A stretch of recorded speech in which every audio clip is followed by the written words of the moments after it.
In this video, I'll reveal the top 3 reasons that most guitarists stay stuck, how to break past these roadblocks, and how to achieve all your goals on the guitar. Reason number 1 is lack of focus. So these days there is an unlimited supply of information out there. There's also an unlimited amount of opinions on things, approaches you can take, different videos, different worksheets you can find, different books you can buy. It's literally infinite.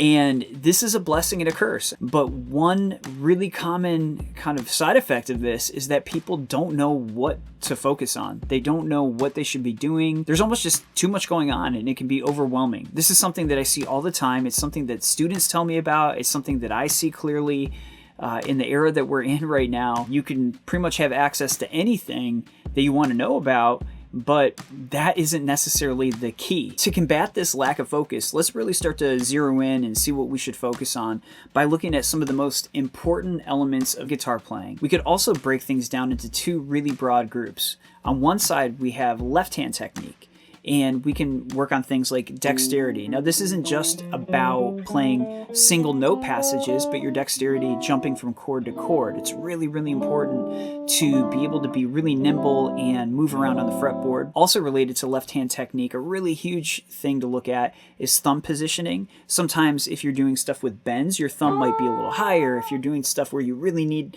a bigger range to reach different notes, you may want to think about where your thumb is and bring it down a little bit on the back of the neck. There are all kinds of things that have a big impact on your playing, and intonation is another one with your left hand. You know, the amount of pressure you use when you press down on a string can really have a big impact on the tuning of your playing. You know, you can make your note go a little out of tune by pressing down a little more firmly and with more pressure. So being aware of your intonation is a really big deal. Then on the other side of things, we have the right hand technique that we can look at. So things like looking at flat picking versus finger style versus a hybrid style. If we're looking at our flat picking, we can work on things like alternate picking versus economy picking and what those things mean.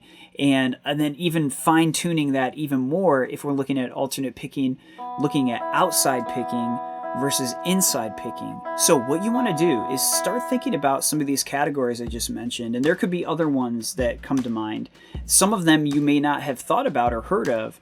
And, you know, the first thing you need to do is think about what would be the most impactful thing that I can work on with my playing. Once you've pinpointed the thing that you think will be the most important, most impactful thing for you to work on to improve your musicianship and guitar playing, then you need to create a plan of action, which ties directly into reason number 2 that most guitarists stay stuck is a lack of a plan. Once you've gone through the first step and you've really identified the thing that you need to work on, then what you need to do is create a specific plan of action that addresses that specific thing.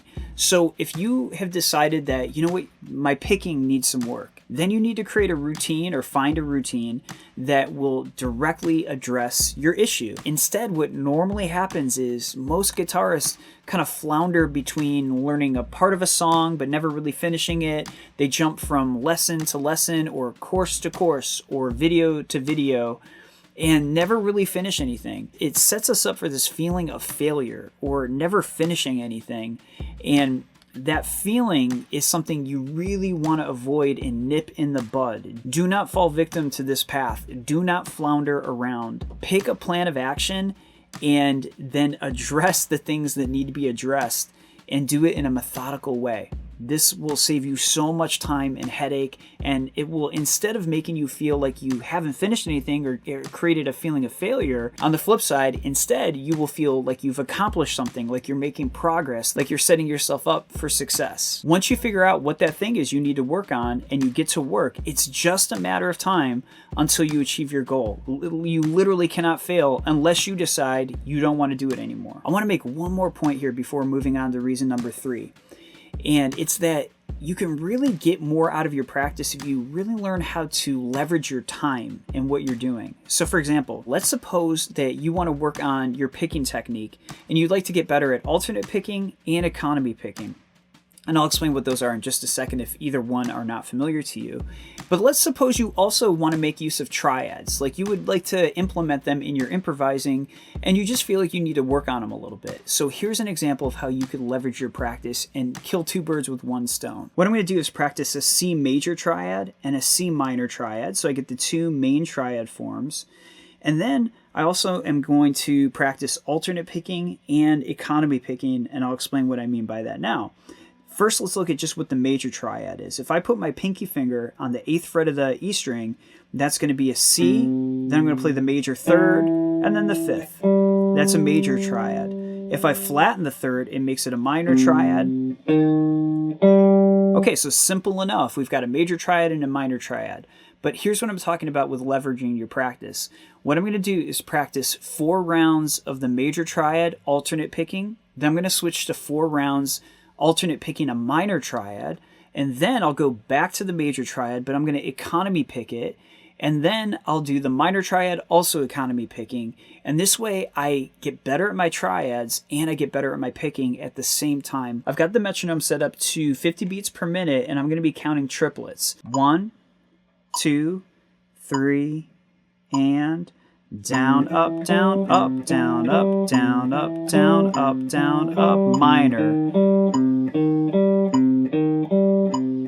Then down, down, up, down, down, up, down, down, up, down, down, up, down, down, up, down, down, up, down, down, up, down, down, up. Back to alternate.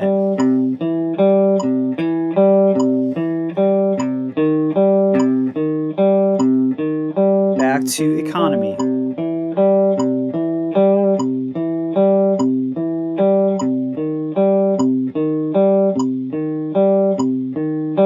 Now let's suppose you've got a routine like that where you're going to improve your triads and you're going to improve your picking, both alternate and economy picking. So that's all fine and that's all great, but this leads us to the third reason that most guitarists stay stuck, and it's that they have a lack of consistency. This one is huge, and I think one of the main reasons for this lack of consistency is because that feeling of being stuck in a plateau. You see, when you're in a plateau, or what feels like a plateau, we have the impression that we're not making progress, that we are stuck. But you never are stuck. If you're putting in quality time and getting quality reps on something that needs practice, it is never time wasted. You will never regret that. Unless you're practicing something with poor technique or practicing it the wrong way. That can be a harmful thing. But I'm saying that once you have figured out what to work on, once you figured out the technique you need to use to get there, then all you have to do is stay on the path, be steadfast, and have faith in the process. Know that even if it feels like you are on a flat plateau, you are benefiting from those reps. You are benefiting from the time being spent. It is not going wasted. There is no getting stuck. Either you're doing the work and improving from it, or you're avoiding it and not getting the work in. It's one thing for me to say that you should have faith in the process and stay steadfast and stay consistent and all of that, but I don't want to just say that and leave you with that. I want to give you a strategy to actually make this happen. And so there's a really simple way you can do this. It's the thing that I do to make sure that I practice my routine every day. And here's what it is. It's very, very simple. What you want to do is think of something that you do every single day. And ideally, it's something that you really enjoy. And then attach your practice routine on the guitar to that other thing that you're already doing. So, for example, every single day, I have 2 cups of coffee in the morning.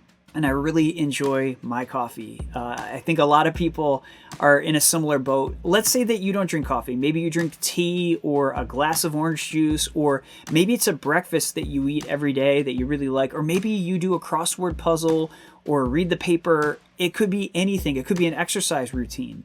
That would be a really great one to attach it to. But pick something that you do every day that you really enjoy. Like for me, it's coffee. And then I attach my guitar practice to that. And then I create almost like a ritual out of it. And the real key to being consistent is to enjoy your practice. But not a lot of people take advantage of this habit stacking strategy to make true progress possible. And not even possible, but inevitable. So for example, every day I'll have my first cup of coffee and maybe I just kind of relax for a minute. By the time I get that second cup, then it's time to get to work. And I'll even do it to the point where I'll practice part of my routine. I'll finish that in a satisfactory way and then have a sip of coffee. And then I'll do the next part, have a sip of coffee. So I'm really like milking that cup of coffee and really enjoying my practice. Let's face it, practice may not be the most exciting thing in your day. And so you might as well connect it to something that you already do enjoy. And lo and behold, you'll start to enjoy the practice itself just for the sake of practice. That is the key. Most people are thinking of the result they're going to get from the practice, and they kind of dread the practice itself. This is backwards. Enjoy the practice, and the result will be inevitable. It will happen. It is just a matter of time. So those are the three main reasons that most guitarists stay stuck. But I want to leave you with one more thing to really think about. And it's probably the most important thing of all. It's really a mindset thing. There is no reason you can't accomplish whatever your goal is. There's nothing that any guitarist in the history of guitar playing has done that you cannot do. And I mean all of the greats. They're all regular people that did unusual things, which is they just were consistent. It's just so common for people to flounder and be inconsistent that they look like they're special, which they are in a sense, but so are you. So decide who you want to be as a guitarist, make that plan of action, and execute it. And last thing, if you're not quite sure what to work on or how to get better at certain parts of your playing, just leave a comment, ask a question. You've got my ear, and I will help you in any way I can. So don't hesitate to leave a question if you need some help on something. I've got worksheets, I've got a book I've written to help out with this stuff, I've got videos on the channel. I will help you focus in on what you need. If you ask, I will answer to the best of my ability. I really appreciate you spending the time watching the video. Please like, subscribe, share the video, and I'll see you soon on the next one.